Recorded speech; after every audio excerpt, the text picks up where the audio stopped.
दोस्तों नमस्कार। किसका टिकट कटेगा, किसे टिकट मिलेगा और कोई क्या दावे के साथ कह सकता है अगर उसे टिकट मिल गया तो वह चुनाव जीत जाएगा? क्या वाकई कोई दावा ठोक सकता है कि अपने बूते वह चुनाव जीत जाएगा और उसे कोई जरूरत नहीं है नरेंद्र मोदी के चेहरे की? उसको कोई जरूरत नहीं है मोदी काल के भीतर में जो उपलब्धियों की पूरी सूची बार बार दोहराई जा रही है, उसको दोहराने की जरूरत नहीं। और उसकी अपनी राजनीतिक जमीन इतनी मजबूत है कि वह चुनाव अपने बूते ही जीत जाएगा। क्या वाकई यह सब कुछ बीजेपी के भीतर कोई नेता कह सकता है, कोई मंत्री कह सकता है, कोई सांसद कह सकता है? यह सवाल अब इसलिए बड़ा हो चला है क्योंकि अपने आप को साबित कैसे किया जाए, और अगर साबित नहीं कर पा रहे हैं तो फिर जो हाशिए पर ढकेलने की परिस्थिति बीजेपी के भीतर शुरू हो चली है, उसमें खुद को मुख्य धारा के भीतर कैसे लाकर खड़ा किया जाए। यह सवाल बीजेपी के भीतर का नहीं है, यह सवाल इस वक्त मोदी सरकार के भीतर का है। किसे पता था कि चुनावी वर्ष आते आते सीएजी सक्रिय दिखाई देने लगेगा? किसे पता था कि सीएजी की रिपोर्ट को ही इस देश के सड़क मंत्री नितिन गडकरी कहेंगे यह गलत जानकारी है और सही जानकारी यह है कि लाभालाभ के साथ सड़क का निर्माण हो रहा है और उस पर इतना पैसा खर्च हो नहीं रहा है जो कि सीएजी ने बतला दिया। तब तो एक क्षण में सीएजी की तमाम फाइलों को इस दौर में खोलने की जरूरत है, और खास तौर से तब जब बीजेपी सत्ता में ही यह कहकर आई कि सीएजी ने बताया था कि 2G घोटाला कितने लाख करोड़ का था। जो कोयला घोटाला था और कोयला को लेकर जो खादानों का आवंटन था, उससे इस देश के भीतर राजस्व का कितना चूना लग रहा था। यानी रेवेन्यू की जो कमाई थी वह एक परसेप्शन पर टिका दी गई और सीएजी ने पूरी रिपोर्ट दे दी। बीजेपी ने उसे हथियार बनाया और 2014 में चुनाव जीत गई। लेकिन पहली बार सीएजी की कोई रिपोर्ट निकल कर आए और कैबिनेट मिनिस्टर कहें यह रिपोर्ट ठीक नहीं है, सही आकलन नहीं है, और जबकि सीएजी की रिपोर्ट में परत दर परत इस बात की जानकारी आए कि दरअसल कोई जानकारी और कोई संवाद नीति आयोग से नहीं किया गया, जो एक एवरेज रकम तय की जाती है उसको भी दरकिनार कर दिया गया, और जो सिविल के तौर पर जो कार्रवाई और काम जो होता है सड़क बनाने के मद्देनजर उसमें भी उलटफेर हो रहा है। तो फिर कैसी फाइल सीएजी तैयार करती है, या फिर मंत्री सीएजी को कटघरे में क्यों खड़ा कर रहा है? सभी तो अपने थे। बात सिर्फ इतनी नहीं है, बात तो माइनॉरिटी मंत्रालय यानी अल्पसंख्यक मंत्रालय को लेकर भी खड़ी हो गई है, जहां पर करोड़ों रुपए ऐसे रूप में दे दिए गए जो थे ही नहीं। संस्थान फर्जी चल रहे थे, स्कॉलरशिप फर्जी दी जा रही थी, और स्कॉलरशिप जिन छात्रों को दी जा रही थी वह भी कहीं थे ही नहीं। और जांच जब होती चली गई तो सामने बात आती चली गई, तो मामला पहुंचा मंत्रालय ने कहा अब सीबीआई से जांच करानी चाहिए। सीबीआई भी अपनी है और अल्पसंख्यक मंत्रालय भी अपना है, मंत्री भी अपनी है। जो स्मृति ईरानी वहां के मंत्रालय को संभाली हुई है वह मंत्री भी अपनी है। तो तीनों आपस में आमने सामने आकर खड़े क्यों हो गए? लेकिन बात तो उसके भी आगे की है। इस दौर में मीडिया का आसरा सरकार के साथ लगातार टिका रहा और यह माना जाता रहा कि दरअसल मीडिया है तो हर चीज मुमकिन है।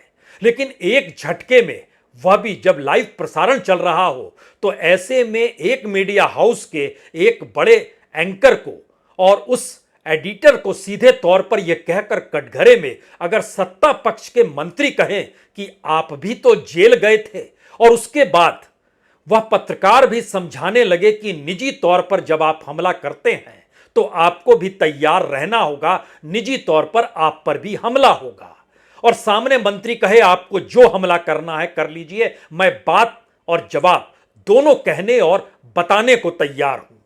यह स्थिति इससे पहले नहीं थी।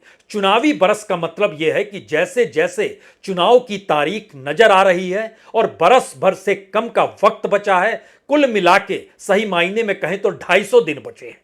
इन 250 दिनों के भीतर कौन किससे कैसे किस रूप में टकराएगा कोई नहीं जानता है, क्योंकि इस देश के मंत्रालय दर मंत्रालय और मंत्री दर मंत्रियों की अगर स्थिति को देखें और उसके ठीक समानांतर अगर नौकरशाही को परखें, वहां बैठे ब्यूरोक्रेट्स के कामकाज को देखें, और जो भी प्रस्ताव पास होता है और जो भी दस्तावेज पर चिड़ियां बैठाई जाती है, वो चिड़ियां कहां से बैठती है, किसके दिशा निर्देश पर होती है, और क्या वाकई ऐसी बहुत सारी फाइलें आने वाले वक्त में खुलती चली जाएगी, और क्या वाकई आने वाले वक्त में एक दूसरे से सभी टकराते हुए नजर आएंगे।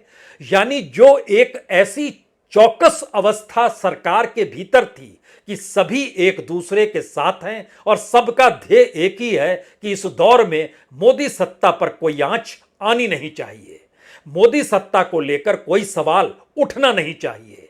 इस दौर में जिन भी नीतियों का ऐलान किया जाए वह नीतियां इस देश के हित को साधती है, इसका ढिंडोरा मीडिया के जरिए खूब पीटा जाना चाहिए।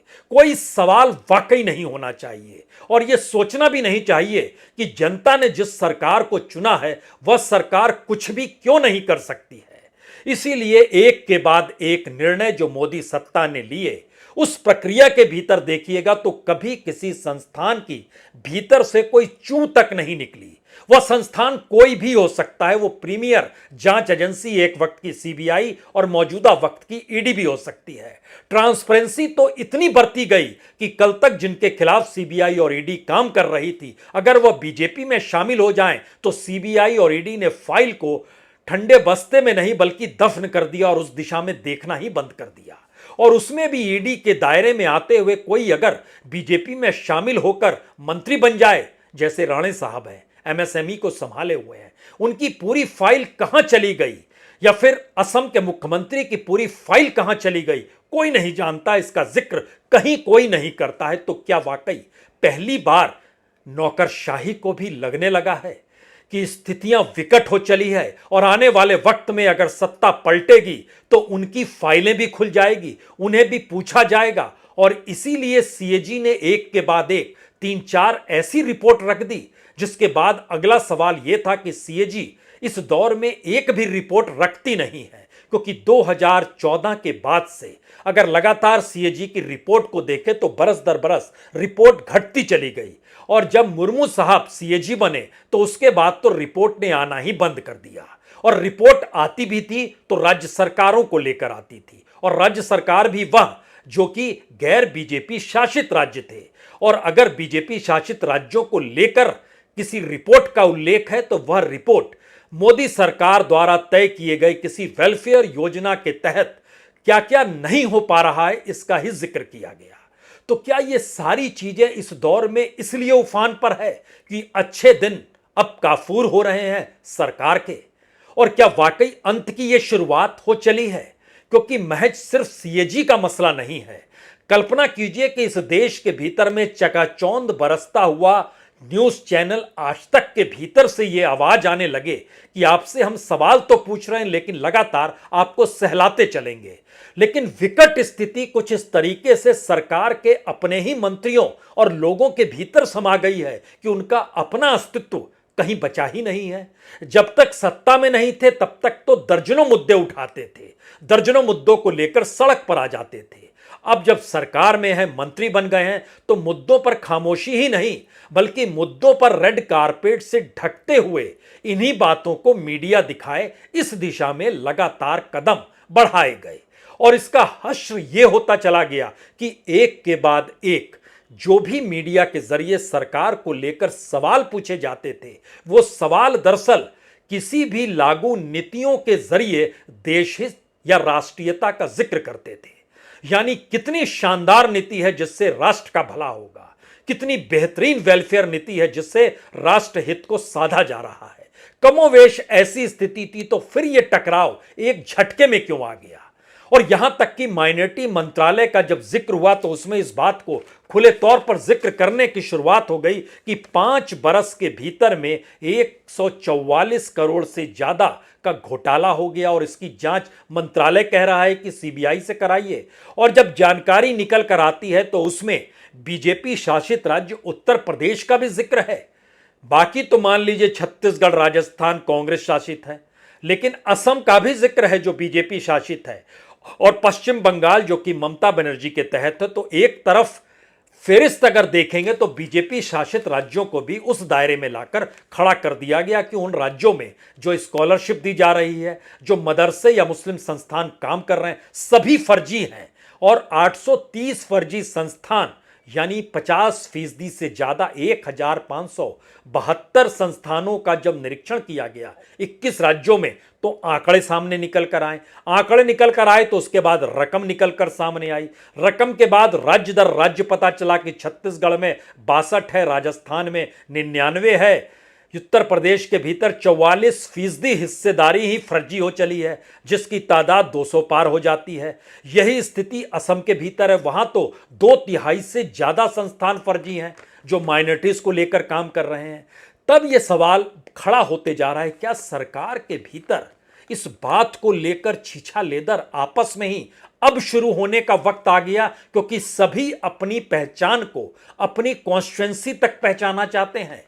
यानी मंत्रियों के सामने संकट है कि वो कितनी ईमानदारी से काम कर रहे थे, इसको लेकर कोई बेईमानी का दाग ना लगे, तो वह अपनी बातों को कहने के लिए अब सीएजी पर भी उंगली उठा रहे हैं। और सीएजी की मुश्किल यह है कि आने वाले वक्त में सरकार रहे ना रहे, वह तो ब्यूरोक्रेट रहेंगे, तो क्या ब्यूरोक्रेसी से वो वीआरएस ले लेंगे? तो एक लंबी नौकरशाहों की पूरी टीम है और नौकरशाहों को अभी तक यह माना जाता रहा कि सभी चूंकि इस पूरे चक्रव्यूह का हिस्सेदार हैं, जिसमें सत्ता पर कोई आंच आनी नहीं चाहिए और सत्ता बरकरार रहनी चाहिए, इसी अंदेशे से वो काम कर रहे हैं। और इसीलिए हर संस्थान का मुखिया कौन होगा यह सरकार तय करने लगी। इतना ही नहीं, आने वाले वक्त में किस महत्वपूर्ण संस्थान का मुखिया कौन हो सकता है, उसके पीछे अभी से सरकार लग गई और उसके अनुकूल परिस्थितियां बताने लगी और बनाने लगी। और उसको भी महसूस होने लगा कि अगर वो सत्ता के साथ रहेगा तो आने वाले वक्त में वो अपने डिपार्टमेंट का मुखिया हो सकता है। यही स्थिति नौकरशाही और सरकार के बीच लगातार चल रही है। और इस नौकरशाही के दायरे में और इस परिस्थिति के बीच में एक सुप्रीम कोर्ट ही आकर खड़ा हो गया। लेकिन सरकार ने मैसेज दिया कि हम हैं तो सुप्रीम कोर्ट भी क्या मायने रखेगा। और यह मैसेज कहीं दूसरी जगह नहीं बल्कि खुले तौर पर दिल्ली को दिए गए फैसले, जिसमें चुनी हुई सरकार के पक्ष में सुप्रीम कोर्ट थी, तो सरकार विधेयक ले आई, बिल ले आई और उसने सारे अधिकार मुख्यमंत्री से छीनकर राज्यपाल के हाथों में थमा दिए और अपने हाथों में ले लिए। दूसरी परिस्थिति उससे भी कहीं आगे की थी, जिसमें चुनाव आयोग में कौन आयुक्त होगा इसकी नियुक्ति भी हम ही करेंगे, जिस पर सुप्रीम कोर्ट ने उंगली उठाई थी। फिर से मैसेज नौकरशाही के पास गया।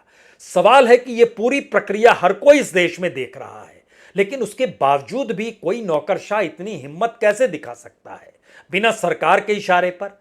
तो एक सवाल यह भी उठा, क्या नितिन गडकरी को ठिकाने लगाने की सोच इस दौर में सरकार के भीतर समा गई है? इसीलिए कुछ दाग धब्बे उनके मंत्रालय पर लग रहे हैं और निशाने पर कोई दूसरा नहीं, अपने ही मंत्री सही, लेकिन वो एक समानांतर ताकत के तौर पर है। तो अगला सवाल यह भी इस दौर में उठा कि नितिन गडकरी ही क्यों, वह तो एक मंत्री भर है।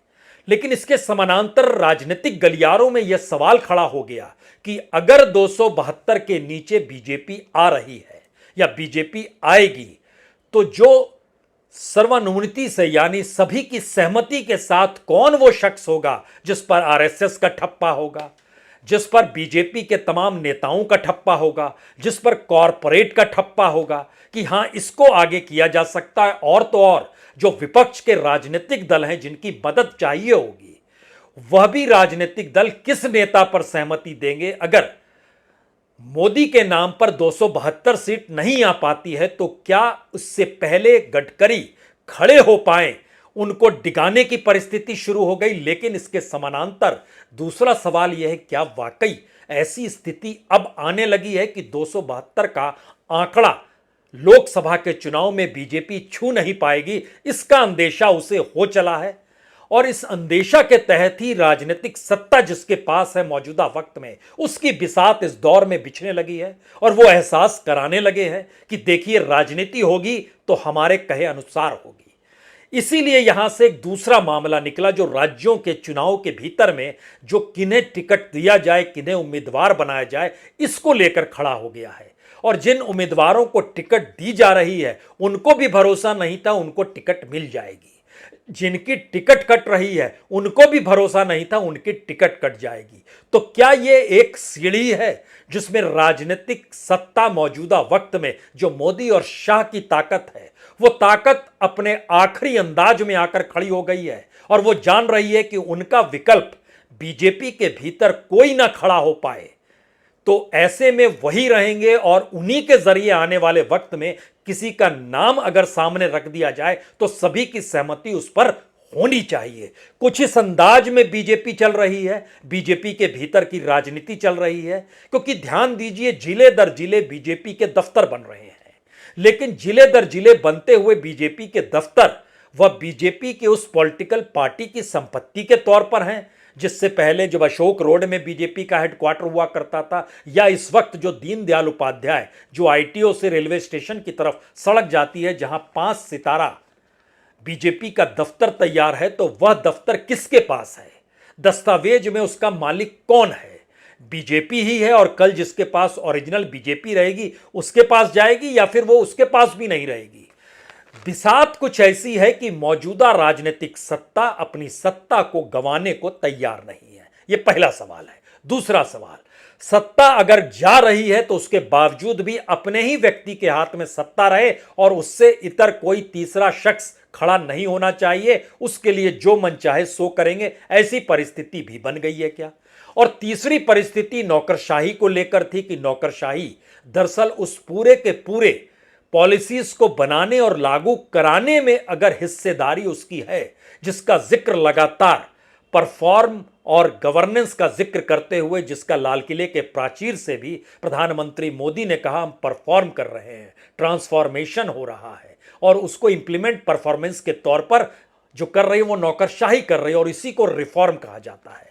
जिन बातों का जिक्र मौजूदा वक्त में मोदी सत्ता कर रही है, क्या वह इस बात को जान चुकी है कि अब नौकरशाही के भीतर भी कोई खलबली है या कोई एक ऐसी परेशानी है, या फिर टूल के तौर पर अभी भी वो इस्तेमाल हो रहे हैं? अगर दोनों तीनों परिस्थितियों को मिलाइएगा और एक झटके में मौजूदा वक्त में जो मिनिस्टर्स हैं उनके सामने बड़ा सवाल यह है कि आखिर उन्हें टिकट मिलेगा या नहीं मिलेगा। क्या वाकई बीजेपी के भीतर कोई दावा कर सकता है कि उसे टिकट मिलेगा? लेकिन दूसरी तरफ एक दावा हो सकता है, अगर तमाम महत्वपूर्ण मंत्रालयों को आप देखें तो आप देखिएगा कि तमाम महत्वपूर्ण मंत्रालय उन नेताओं के पास हैं जो लोकसभा से चुनाव नहीं जीते बल्कि राज्यसभा, यानी पिछले दरवाजे से एंट्री हुई तो सरकार के इशारे पर एंट्री हुई, सरकार के ही वो बंदे हो गए, सरकार के अनुकूल ही रहेंगे, उनकी अपनी राजनीतिक जमीन कोई है नहीं, तो वो अपने राजनीतिक तौर पर कैसे कभी खड़े हो पाएंगे? तो जो भी मौजूदा सत्ता के सामने खड़ा होने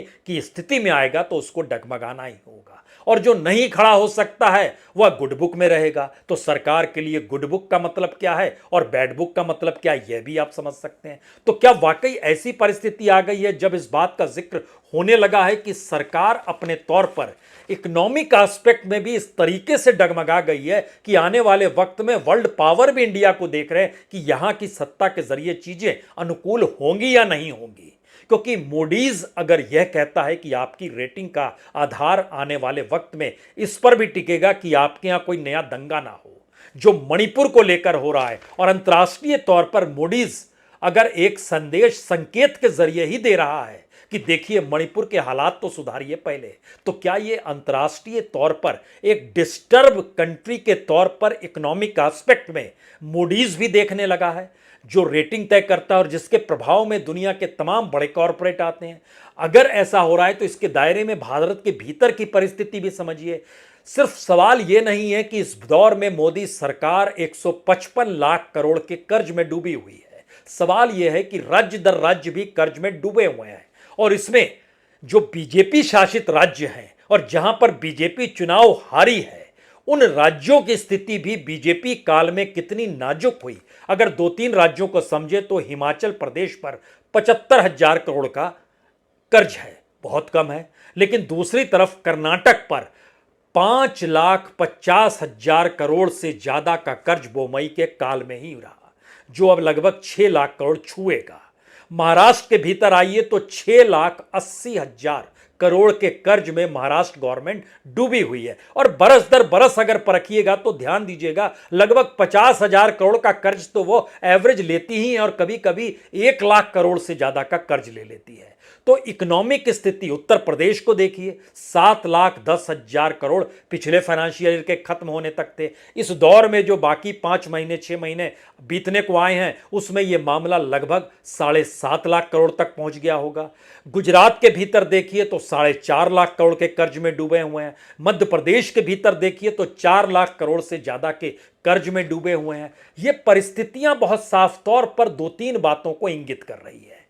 पहली बात है कि गवर्नेंस अगर जमीन पर फेल होती हुई नजर आ रही है और उसका परसेप्शन अंतर्राष्ट्रीय तौर पर बन रहा है तो खलबली ब्यूरोक्रेट के भीतर है। उसे समझ में आने लगता है कि स्थिति कैसे नाजुक हो रही है और वो किस दिशा में आने वाले वक्त में सामना करेगा। दूसरी परिस्थिति, अगर इसका प्रभाव चुनाव पर पड़ेगा और राजनीति पर पड़ेगा तो पार्टियों के भीतर यानी बीजेपी तक के भीतर जो बड़े कद्दावर नेता होते हैं, जो अपने तौर पर चुनाव जीतते आए हैं, उनके सामने भी मुश्किल यह है कि जुबान पर उनको अपने नेता का नाम रखना ही है और उपलब्धियों के तौर पर उस नेता द्वारा किए गए जो भी लंबी फहरिस्त है उसको बताना ही है। लेकिन उसका असर अगर उनकी अपनी कॉन्स्टिट्यूंसी में उल्टा पड़ रहा है तब वो क्या करेंगे? तो फिर भी टिकट तो चाहिए और टिकट बांटने की स्थिति और टिकट को पाने की स्थिति में आपके सामने वही शख्स खड़ा होगा जिस शख्स की वजह से क्या बीजेपी इस दौर में कमजोर नजर आ रही है या सत्ता कमजोर नजर आ रही है, या फिर वो अपने तौर पर आश्वस्त है और बार बार आश्वस्त है और बार बार दावा ठोक रही है कि हम 2024 में आएंगे ही, यानी चुनाव हुए नहीं, ऐलान हुआ नहीं, लेकिन हम आएंगे ही, इतना भरोसा इस रूप में है। ये उम्मीद किसके भीतर जगाने की है? तो जाहिर है वो कार्यकर्ताओं की लंबी फौज है, जिन कार्यकर्ताओं को लगता है कि अगर बीजेपी हारी तो अभी तक उन्होंने जो भी इन्वेस्ट किया बीजेपी के लिए, अपनी पार्टी के लिए, वह तो आने वाले वक्त में खतरे की घंटी उनके लिए है। उनके भीतर उम्मीद जगा कर रखनी है, क्योंकि चुनाव के वक्त कार्यकर्ता अगर सक्रिय नहीं होगा तो फिर क्या बचेगा?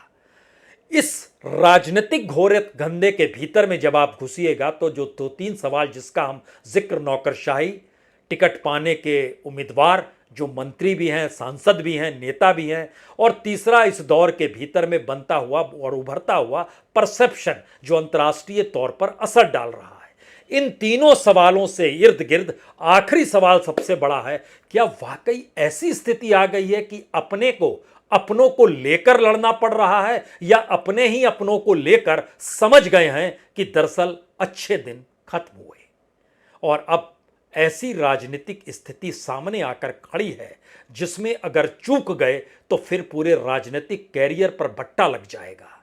तो चुनावी जीत के लिए, अपने निजी परसेप्शन को बनाए रखने के लिए और चुनाव के मैदान में उतरने से पहले अपनी राजनीतिक जमीन को खुद के नाम पर पुख्ता करने की राजनीति अब आगे चल पड़ी है। तो ऐसे में वो पूरा गोदी मीडिया निशाने पर आएगा, एक एक करके आएगा, क्योंकि गोदी मीडिया दरअसल जब बोलना शुरू करता है तो इतनी आगे बढ़ जाता है कि मंत्री और नेता भी नहीं समझ पाते, हमने तो ये बात कही नहीं थी। इतने आगे तक ले जाके ये कितने प्रभावशाली तरीके से बोलते हैं, और ऐसे में एक झटके में उस मीडिया को हाशिए पर अगर जनता ने ढकेल दिया या वो असर कारक नहीं रही तो फिर का सवाल एक ही है।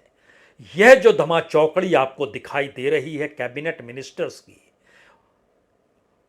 संस्थानों के भीतर बैठे हुए नौकरशाहों की और मीडिया को संभाले हुए संपादकों की, इनका झगड़ा और बढ़ेगा। इंतजार कीजिए, अभी ऐसी बहुत सारी स्थितियां उभर कर सामने आएंगी, क्योंकि अभी भी 8 महीने का वक्त तो है ना। बहुत बहुत शुक्रिया, बहुत बहुत शुक्रिया।